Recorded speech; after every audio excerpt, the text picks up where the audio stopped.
GM, dans cette vidéo, je vais te montrer pourquoi à chaque fois que tu investis de l'argent en crypto-monnaie, tu le perds. Je vais te présenter dans cette vidéo un site, un outil, un tool, tu l'appelles comme tu veux, qui va littéralement changer ton expérience dans le monde du Web3. Avant que la vidéo commence, sache que tu peux directement t'abonner, activer la cloche et laisser un like. Si c'est pas fait, tu le fais de suite. Parce que ici, je te montre toutes les crypto-pépites, tous les sites pépites, tous les tools qui vont te permettre de te démarquer des autres et ainsi pouvoir réussir dans ce monde qui est littéralement catastrophique parce que tout le monde rejoint mais tout le monde perd de l'argent. Du coup, au bout d'un moment, il faudrait quand même se décider à en faire. Avant que la vidéo commence, je tiens à remercier le sponsor de cette chaîne YouTube qui est Crypto News. Crypto News, c'est quoi? C'est un site d'actualité crypto qui va référencer plein de choses. Tu as plusieurs sites pour acheter des crypto-monnaies, tu as toutes les actualités altcoin, tu as plusieurs vidéos crypto si jamais tu le souhaites, tu as aussi plusieurs articles sur l'actualité crypto. Qui est l'escroc crypto? Sahil Aurora, c'est la personne qui a lancé tous les mêmes coins avec toutes les stars aux États-Unis, etc.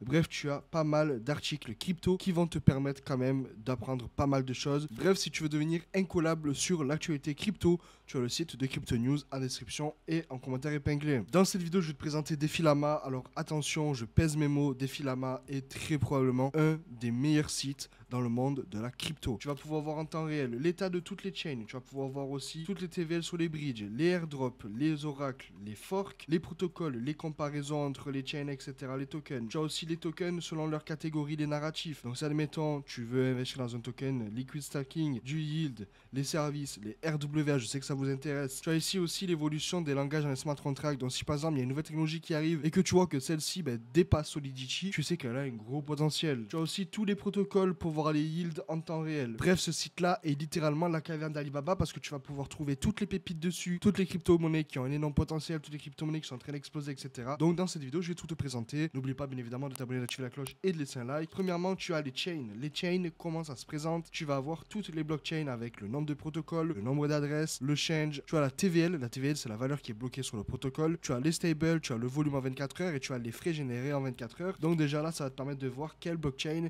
est plus active qu'une autre. Donc là, admettons, tu vois que Solana a 4 milliards de valeur loquée, que TH en a 65 milliards, mais que tu vois que Solana a 142 protocoles, que Blast en a 117, mais tu vois que Blast, c'est quand même assez récent, et le fait que Blast ait presque autant de protocoles que Solana, alors que Blast, ça fait très peu de temps que ça existe, mais tu peux te dire que Blast pourrait exploser pendant le prochain bull run. Tu as aussi la blockchain Merlin, on en parle très peu, mais 152% au cours du dernier mois, avec 1 million de volume, et qui se situe au-dessus de la blockchain Avax, Polygon, dont potentiellement il se passe quelque chose dessus, et tu vas pouvoir ici tout classer. Donc si tu te mets par exemple au 31 mai, tu vois que TH avait 60% de l'activité, ce qui est normal. Après, tu as les airdrops en cours, donc les airdrops qui ont été listés il y a 9 heures, 2 jours, etc. Donc si jamais il y a un gros airdrop qui t'intéresse avec une grosse TVL, alors la TVL c'est très important. Pourquoi? Parce que plus il y a de TVL, plus il y a de personnes qui participent à l'airdrop. Donc là, tu peux voir qu'il y a Basin Exchange qui est index, qui a 31 millions de TVL, qui a été listé il y a 9 heures avec un change de 0,30%. Donc ça va, c'est pas mal, mais c'est pas non plus extraordinaire. Et si jamais ça t'intéresse, tu cliques droit et tu ouvres la page. Et là, ils te disent vraiment tout ce qui se passe dessus. Donc ils disent comme quoi c'est un DUX EVM natif avec des audits, etc. Et comme tu peux le voir, tu as la liquidité ici, tu as du swap aussi ici, tu vas pouvoir connecter ton wallet ici en haut, tu as le compte Twitter aussi. Bref, pour faire tes propres recherches, c'est juste incroyable. Seul problème, c'est qu'il n'y a pas beaucoup de followers sur Twitter, donc c'est quand même un petit peu étrange. Après voilà, 31 millions de valeur loquée, ça peut être aussi du wash trading, donc des personnes de l'équipe qui loquent tout simplement leurs fonds dans leur propre exchange. Donc il faut faire quand même attention. On peut voir aussi qu'il y a TakeOSwap qui serait en airdrop, donc le fait d'aller sur TakeOSwap et faire des swaps pourrait vous rendre éligible à un airdrop potentiellement. Vous pouvez check aussi vos adresses, voir si vous êtes éligible à un airdrop sans le savoir. Donc vous allez ici, vous mettez votre adresse et vous checkez. Vous allez voir si vous êtes éligible à plusieurs airdrops comme celui de Altlayer, Starknet, Aevo, etc., etc. Vous avez ici aussi pareil tout ce qui est Oracle. Donc on a bien évidemment le premier Oracle qui est le plus puissant. Chainlink, on a Pice ici, ils ont 5 milliards de TVS, Chainlink a 26 milliards de TVS. Par contre, on peut voir que Pice a beaucoup plus de chain que Chainlink, donc justement, Pice a un plus gros potentiel que Chainlink, et on le sait d'ailleurs, j'ai fait une vidéo sur Pice, n'hésite pas à aller la voir. Bref, on a pas mal d'oracles, mais on peut voir que les deux quand même qui se combattent un petit peu, c'est Chainlink et Pice. Tu as aussi tous les meilleurs protocoles selon les blockchains, donc par exemple pour le stacking sur ETH c'est Lido, pour le restacking c'est Eigenlayer, pour le lending c'est Aave, le yield c'est Pendle, etc.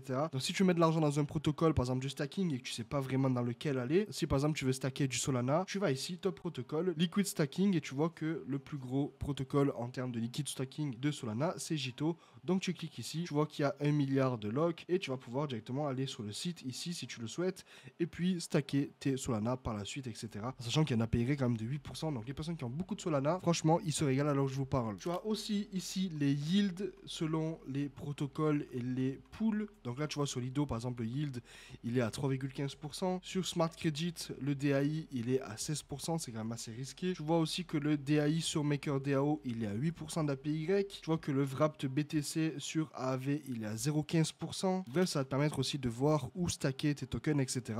Je trouve ça extrêmement utile. Tu as ici un swap qui se dit agrégateur des agrégateurs. Donc vous allez pouvoir swap n'importe quelle crypto-monnaie sur n'importe quelle blockchain en ayant les frais les plus réduits parce que eux vont faire une certaine route pour swap, etc. Donc je trouve ça super utile. Vous avez aussi toutes les collections NFT avec le prix, le change en temps réel, le volume, etc. Pour les personnes qui aiment bien les NFT, qu'on peut le voir, le marché des NFT, alors que je vous parle, il est vraiment dans le rouge. Vous avez ici les marketplaces. On peut voir que X2Y2 a le plus gros volume, que Foundation aussi, Super Rare aussi, Sealed aussi. Par contre, ce qui est Blur, OpenSea, etc. sont vraiment dans le rouge. Ça montre que le marché des NFT est plutôt dans le rouge aussi en général. Mais j'espère pour eux quand même qu'ils vont pouvoir remonter et que X2 et Y2 ne vont pas prendre la couronne à Blur et encore moins à OpenSea. Vous avez ici tous les unlocks des crypto-monnaies. Donc si par exemple vous voulez taper les unlocks de Pice Network, vous voyez que le token est à 43 centimes, le market cap à 1 milliard et vous voyez qu'ils ont 36% de débloqués et que le prochain event, ils vont du coup débloquer pratiquement 920 millions de dollars l'année prochaine. Donc vous voyez que l'année prochaine, il y aura un gros unlock de 21% de la supply et du coup, ça fera approximativement 58% de la totale supply. Vous avez aussi l'état de tous les CUX en temps réel, donc Binance, OKX, Bybit, HTX, KuCoin, etc. avec les inflows et les outflows. Vous avez tout le volume, vous avez tout l'open interest, les assets. On voit que par exemple Binance ont 120 milliards, que OKX ont 22 milliards. On peut voir que BitGet par exemple ont 4 milliards et ils ont un inflow de 24 millions. En 24 heures, ils ont 1,6 milliard en 7 jours et en un mois 1,12 milliard. Donc c'est quand même assez intéressant, sachant que c'est l'exchange ici qu'on peut le voir qui a le plus d'inflow dans la semaine et dans le mois. C'est quand même assez intéressant à voir ça. Vous avez aussi ici toutes les liquidations. Donc vous voyez que les plus grosses liquidations, c'est sur MakerDAO, sur Compound aussi, sur AAV. Tout ce qui est liquidable sur les protocoles. Vous avez aussi tous les fees et les revenus de tous les protocoles. Vous voyez que TH fait pratiquement 4 millions de dollars de fees en 24 heures. Que Pump.Fun fait 700 000 dollars en 24 heures. En termes de frais, c'est énorme. Jito fait 1,3 million. Que Solana fait 1,4 million. Bref, vous avez tout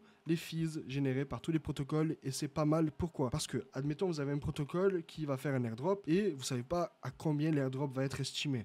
Vous allez ici directement, vous allez pouvoir check en temps réel combien de frais eux génèrent et vous allez pouvoir vous donner une idée de combien de frais ils vont pouvoir en quelque sorte redistribuer à la communauté. Donc là, si par exemple Pump fait un airdrop, on peut voir par exemple en monthly ici qui font approximativement entre 2 et 16 millions par mois. Donc ça fait 1, 2, 3, ça fait 4 mois, ça fait approximativement 60 millions de dollars en frais générés. Donc s'il faut un airdrop, il pourrait potentiellement redistribuer entre 30 et 40 millions. Vous avez aussi ici toutes les levées de fonds de tous les projets avec tous les investisseurs, etc. Donc vous voyez que Neynar a levé 11 millions avec Coinbase Ventures. Donc si par exemple vous voulez investir dans des projets qui ne sont pas encore sortis, c'est vraiment le bon endroit pour check. Si par exemple, moi pour ma part, j'ai investi dans PIC, je vais taper PIC Network et vous voyez qu'ils ont levé du coup 20 millions ici sur CoinList, qu'ils ont levé du coup 15 millions en Series A. Ici ils ont tous les investisseurs, ici ils ont les lead investors avec du coup Generative Ventures, Borderless Capital. Vous voyez qu'ici ils ont levé du coup pas mal, ils ont levé du coup 20 millions via CoinList, ils ont levé 15 millions via la série A et ils ont levé du coup 3 millions en seed. Vous avez tous les stables selon les chains, donc là vous avez l'USDT, l'USDC, le DAI, etc.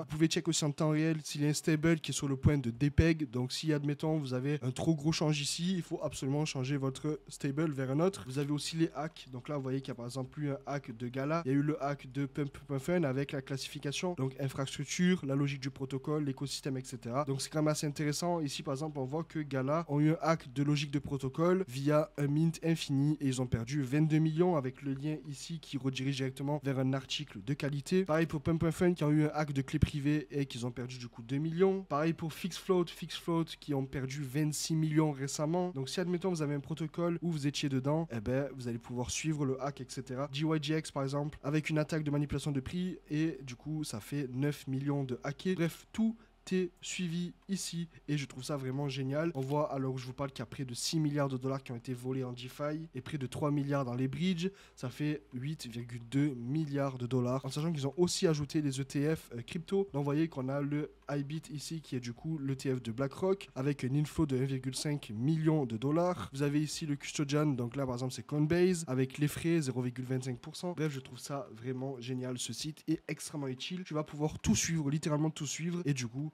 pouvoir enfin investir dans des bons projets via du coup la page comme je te l'ai montré avec les levées de fonds, etc. Tu vas pouvoir voir les meilleurs bridges, les meilleurs protocoles, etc. afin de premièrement ne plus tomber dans des hacks, de deux ne pas perdre ton argent bêtement et de trois pouvoir optimiser tes profits. Donc voilà, dans cette vidéo je t'ai présenté DeFi Llama. Si tu t'appuies, n'hésite pas à t'abonner, activer la cloche et laisser un like. Dis-moi en commentaire si tu connaissais DeFi Llama. Merci encore à Crypto News d'être les sponsors de cette chaîne YouTube et nous on se retrouve très prochainement dans une prochaine vidéo. C'était Tony, à plus.